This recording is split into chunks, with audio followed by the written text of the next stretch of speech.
Hello everyone, welcome to Jim's Orbit. I am Ashutosh Dutt Mishra, and in this video we are going to discuss the second chapter from your book First Flight. Actually the second chapter from the poetry section, that is Fire and Ice, written by Robert Frost. So इस video में हम इस poem का पूरा detail explanation करने वाले हैं as well as we will look out to the literary aspects in the poem कि इसमें कौन कौन से फिगर ऑफ स्पीच इस्तेमाल हुए हैं या what is the rhyme scheme of this poem, वो सारी चीज़ें हम इसमें डिस्कस करने वाले हैं। इसके साथ ही we will also discuss the probable question and answer according to your board examination pattern. तो उसके हिसाब से हम प्रोबेबल क्वेश्चन एंड आंसर भी जो है वो डिस्कस करेंगे। So let's have a look first of all about the author Robert Frost. जिन लोगों ने भी पहले वीडियो डस्ट ऑफ स्नो देखी होगी, it is of the same author Robert Frost. ये पोयम भी जो है वो उसी उन्हीं उन्हीं की है, that is Robert Frost. So as you all know, he is an American poet and playwright who belongs to modern age. The time period of the poet is 1874 to 1963। तो इनका जो टाइम पीरियड है वो 1874 to 1963 और वो modern age से belong करते थे। Modern age is suppose to be the 20th century. तो 20th सेंचुरी आप मान के चल सकते हो कि 20th सेंचुरी से ये बिलोंग करते थे। And his poem basically deals with the philosophy of life, young peoples and the nature. तो इनकी पोएम में आपको एक नेचर का टच देखने को मिलता है एज वेल एज जो लाइफ की फिलॉसफी है वो भी आपको देखने को मिलती है। For example, his one of the most famous poem the road not taken, that was in your syllabus in the standard 9th, वो आपने पढ़े होगे। It is about decision making. So it is also a philosophy of life कि उसमें हर decision making को लेकर के वो पोएम थी, the road not taken. You must remember that. तो उस पोएम में क्या था आपको कि आपको हर आपकी लाइफ में ऐसे ऐसे स्टेज आते हैं जहाँ पे आपको डिसीजन मेक करना होता है, जहाँ से दो रास्ते या दो से ज़्यादा रास्ते गुजर रहे होंगे, and which way would you take, ये आप कैसे लेंगे, उस बारे में वो पोएम थी। And that will make all the difference. आपका डिसीजन ही जो है वो आपका रिजल्ट डिसाइड करता है। तो उसको लेकर के it was about the philosophy of life. Dust of Snow we have already studied. It is also it had also some touch of philosophy of life कि नेचर, और नेचर का भी टच उसमें था कहीं ना कहीं कि nature is something which always gives immense joy to the people and it is always about our perception कि हम नेचर की चीज़ों को कैसे देखते हैं और क्या करते हैं। तो उसमें भी फिलोसफी ऑफ लाइफ थी, यंग पीपल था और नेचर का एक टच था। The current poem that we are going to study today is fire and ice. इसमें भी हम देखेंगे तो इस पोएम का थीम डिस्ट्रक्शन ऑफ वर्ल्ड को लेकर के है कि ये दुनिया किस तरीके से ख़त्म होगी, उस बारे में इस पोएम में बात की गई है। Now I have also written a very famous quote here by Robert Frost, however it is by an another poem from an another poem named stopping by woods on a snowy evening. तो उससे ये है, और बहुत popular quote है, everybody must have studied it, और आपको कहीं ना कहीं ये कोट जरूर दिखा होगा। I will just read it out for you. The woods are lovely, dark, and deep, but I have promises to keep, and miles to go before I sleep, and miles to go before I sleep. तो इसमें poet यानी कि Robert Frost आपको क्या बताना चाह रहे हैं? This quote is also about the philosophy of life कि लाइफ में आपको वुड्स, यहाँ पे हालांकि फॉरेस्ट को रिप्रेजेंट कर रहा है, और फॉरेस्ट का मतलब इस दुनिया से है कि this world is also like a forest, और जिसमें आपकी लाइफ जो है वो एक जर्नी है। और हो सकता है कि ये जो जंगल है वो कहीं कहीं बहुत डीप हो, कहीं बहुत डार्क हो, और कहीं बहुत प्रिटी हो, but still you have some promises to keep, और आपको चलते जाना है, you have to move on. And this the last line, the last two lines are exactly the same. इसका मतलब यह है कि वो उस बात को बहुत स्ट्रेस दे के कहना चाह रहे हैं, and miles to go before I sleep, and miles to go before I sleep. Sleep here refers to the death or demise of a person. तो this is a very famous coat bye Robert Frost. ये आप एक तरीके से आप इसे याद कर सकते हैं, याद रख सकते हैं। और now we will move on to the introduction of the poem, that is fire and ice. तो as you can see here, it's a very short poem, just of 9 lines. First of all, I will just read it out. Some say the world will end in fire, some say in ice. From what I have tasted of desire, I hold with those who favor fire. But if it had to perish twice, I think I know enough of hate to say that for destruction, ice is also great and would suffice. So, this poem is all about the idea of destruction. ये जो poem है इसका जो basic theme है वो destruction का है कि डिस्ट्रॉय जो होगा ये दुनिया कैसे ख़त्म होगी, जो तबाही होगी इस दुनिया की वो कैसे होगी. And the poet is suggesting the two basic reason, and these two basic reason are fire and ice. और ज़्यादातर लोगों की समझ में भी यही दो बेसिक रीज़न हैं. So the poet begins the poem with, or the opening line of the poem are, some say the world will end in fire, some say in ice. कुछ लोग कहते हैं ये दुनिया आग से ख़त्म होगी और कुछ लोग कहते हैं आइस से. तो इसके पीछे की जो सोच है वो भी हम आगे देखेंगे. From what I have tasted of desire, I hold with those who favor fire. लेकिन पोइट ने जो डिज़ायर का जो टेस्ट लिया है एक तरीके से, उनकी जो इच्छा है, और desire is something which can never be fulfilled. एक तरीके से वो जो चीज़ है तो वो भी एक आग की तरह है. I hold with those who favour fire, और इसलिए पोइट जो हैं वो कहते हैं कि वो उनके साथ है those people are in the favour of fire. Means पहली लाइन में जो है some say the world will end in fire, ये जो कुछ लोग हैं पोइट उनके साथ है. Means poet formerly also believe that the world will end because of fire. But if it had to perish twice, but in the second stanza the poet is changing his perception और changes his opinion. Change नहीं कर रहे हैं, एक तरीके से वो एक कंडीशन के साथ कह रहे हैं कि लेकिन अगर दुनिया को दोबारा ख़त्म होना होगा, पेरिस ऑल्सो मीन्स डिस्ट्रॉय और डिस्ट्रक्शन, और तो वो कैसे होगा. I think I know enough of hate to say that for destruction ice is also great and would suffice. वो कह रहे हैं आइस भी उतना ही कैपेबल है जितना कि फायर, वो भी बहुत ग्रेट है, and would be sufficient. Suffice here is the shortened form of sufficient. तो ये वो बात कह रहे हैं. This is the literal meaning of the poem. As I always say the poet has always much more to convey through their lines और through his lines. कोई भी पोएट जो है, इनफैक्ट रॉबर्ट फ्रॉस्ट की पोएम की यही खासियत होती है कि he has always a larger significance. मतलब उनकी लाइंस हमेशा जो है वो बहुत सिंपल शब्दों में अपनी बात कहते हैं, but it always contains some very deep meaning. So now we will look at the extended और deep meaning of this poem, and that will be the explanation of this poem. So let's have a look. आपको literal meaning काफ़ी clear होगा, इसका literal meaning में कुछ नहीं है.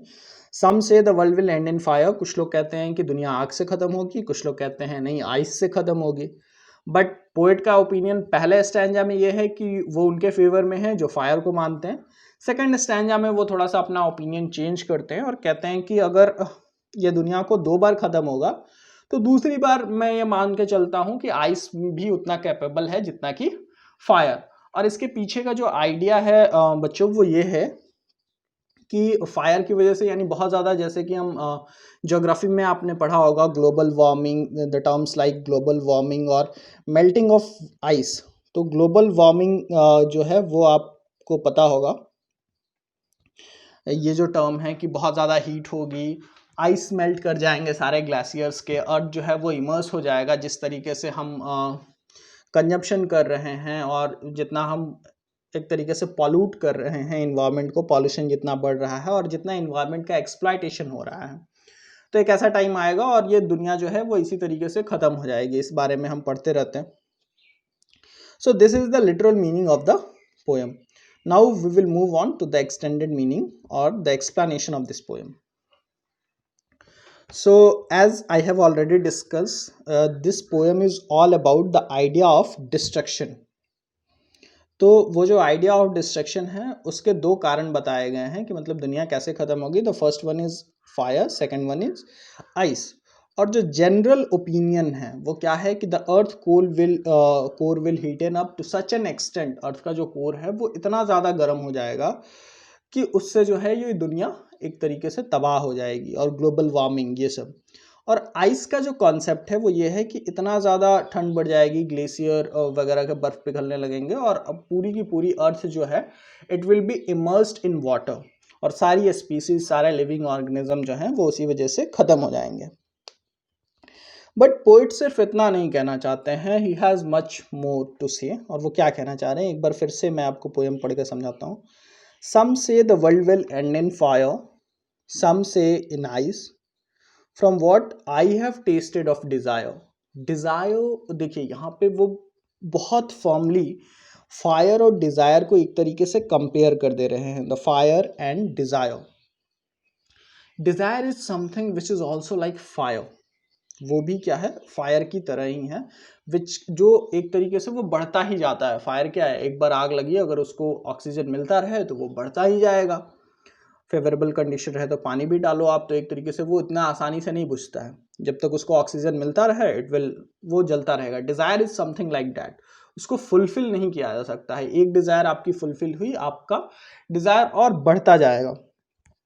सो वो पोएट जो कहना चाहते हैं वो ये है कि this world will end because the extreme of emotions, या तो इमोशंस का और फीलिंग का इतना ज़्यादा जो एक्सट्रीमिज्म है उसकी वजह से ये दुनिया ख़त्म हो जाएगी।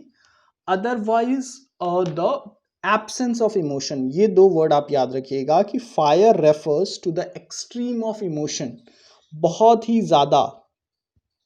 एक्सट्रीम ऑफ इमोशन कहने का मतलब क्या है, डिज़ायर, लस्ट, हेट्रेड, रिजिडिटी, जहाँ पे आपके इमोशंस बहुत ज़्यादा फ्लो करते हैं। एंगर, एक तरीके से anger is not written here, I will write it out for you.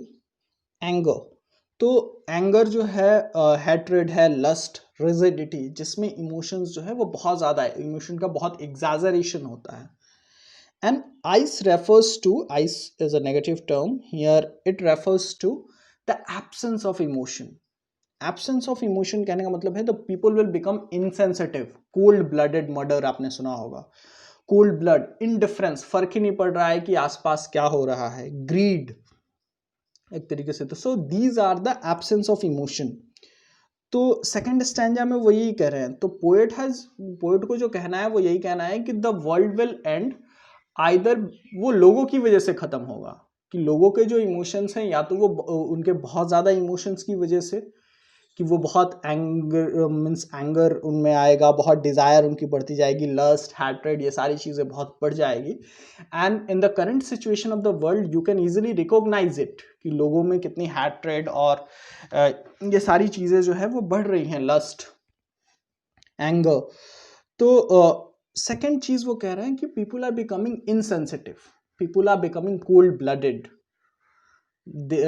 आमतौर पे as a human being you must be affected by your surrounding, कि आपके आसपास अगर किसी दूसरे व्यक्ति को कोई परेशानी हो रही है तो ह्यूमैनिटी का टच ये कहता है कि आपको भी उससे अफेक्टेड होना पड़ेगा, और आप अफेक्टेड होते हो as being a sensitive person.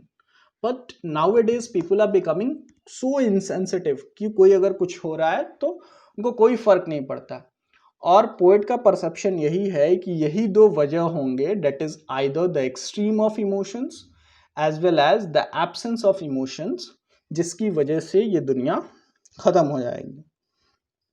I hope आपको इस पोएम का जो डीप मीनिंग है और जो एक्सटेंडेड मीनिंग है वो समझ में आया होगा।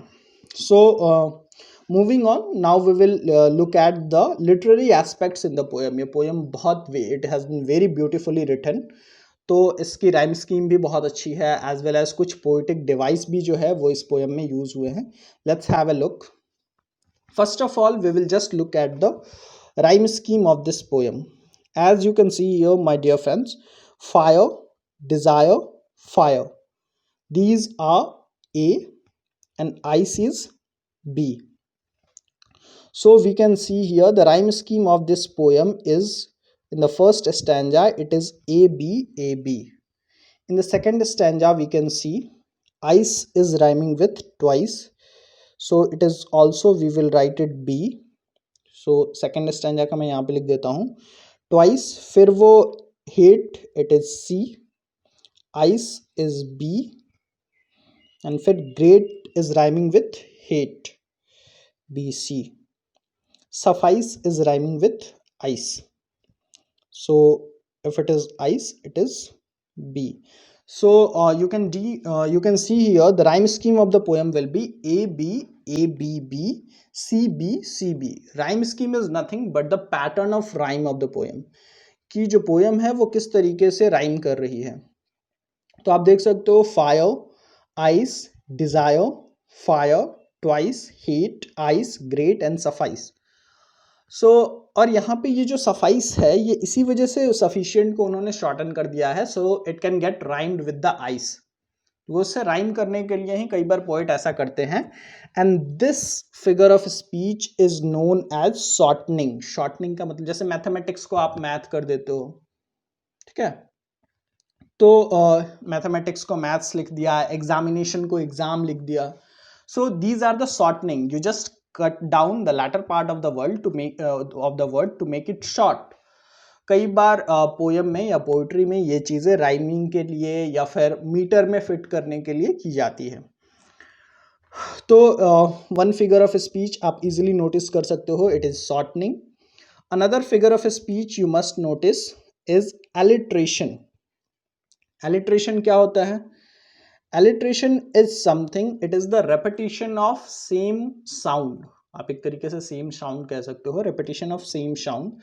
अगर एक ही साउंड बार बार रिपीट हो रहा है या एक से ज़्यादा बार रिपीट हो रहा है देन इट इज़ एलिट्रेशन.